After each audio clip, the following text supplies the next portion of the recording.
Kozhikode Farooq college വിദ്യാർത്ഥികളുടെ ഗതാഗത നിയമലംഘനത്തിൽ നടപടിയുമായി ഹൈക്കോടതി. മോട്ടോർ വാഹന വകുപ്പിനോടും പോലീസിനോടും റിപ്പോർട്ട് തേടി. 10 വാഹനങ്ങൾ പിടിച്ചെടുത്തുവെന്ന് പോലീസ് ഹൈക്കോടതിയിൽ അറിയിച്ചു.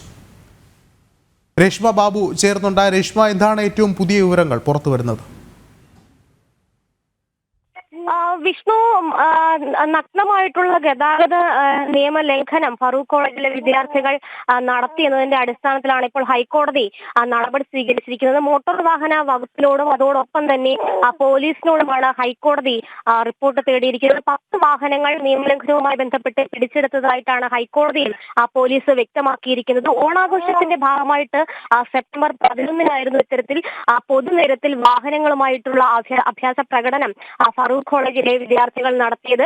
വാഹനത്തിന്റെ മുകളിലും സൈഡിലും ഡോർ തുറന്നിട്ട് കൊണ്ടായിരുന്നു ഈ അഭ്യാസ പ്രകടനം. പൊതുനിരത്തിൽ മറ്റ് വാഹനങ്ങൾ കടന്നു പോകുന്ന അതേ സമയത്തായിരുന്നു അപകടകരമാകുന്ന വിധത്തിൽ ഈ വാഹനം ഓടിച്ചുകൊണ്ടുള്ള അഭ്യാസ പ്രകടനം ഓണാഘോഷത്തിന്റെ പേരിൽ വിദ്യാർത്ഥികൾ നടത്തിയത്. തുടർന്ന് മോട്ടോർ വാഹന വകുപ്പ് ഇവർക്കെതിരെ കേസെടുത്ത ഒരു സാഹചര്യം ഉണ്ടായിരുന്നു. എന്തായാലും നിലവിൽ ഹൈക്കോടതിയുടെ ഭാഗത്തുനിന്നും നടപടി ഉണ്ടായിരിക്കുകയാണ്. നേരത്തെ തന്നെ ഹൈക്കോടതി ഈ ഗതാഗത നിയമലംഘനം നടത്തുന്നവർക്കെതിരെ കർശനമായിട്ടുള്ള നടപടി സ്വീകരിക്കണമെന്ന് മോട്ടോർ വാഹന വകുപ്പിനോടടക്കം ഒരു ആവശ്യം അല്ലെങ്കിൽ അത്തരത്തിൽ നിർദ്ദേശം നൽകിയ ഒരു സാഹചര്യം ഉണ്ടായിരുന്നു. മാത്രവുമല്ല, ഈ ആഘോഷങ്ങളുടെ പേരിൽ കലാലയങ്ങളിലടക്കം ഇത്തരത്തിൽ നിയമലംഘനങ്ങൾ ഉണ്ടാകുകയാണെങ്കിൽ കർശന നടപടി വേണമെന്നുള്ളതായിരുന്നു നേരത്തെ മുൻ ഉത്തരവുകളിൽ ഹൈക്കോടതി എടുത്തു പറഞ്ഞിട്ടുള്ളത്. എന്നാലും നിലവിൽ 10 വാഹനങ്ങൾ പിടിച്ചെടുത്തതായിട്ടാണ് പോലീസ് വ്യക്തമാക്കിയത്. എന്തായാലും നിലവിൽ ഈ മോട്ടോർ വാഹന വകുപ്പും അതോടൊപ്പം തന്നെ പോലീസും നൽകുന്ന റിപ്പോർട്ടിന്റെ അടിസ്ഥാനത്തിലായിരിക്കും ഇതുമായി ബന്ധപ്പെട്ടുള്ള തുടർ നടപടികളിലേക്ക് ഹൈക്കോടതി വീണ്ടും കടക്കുക.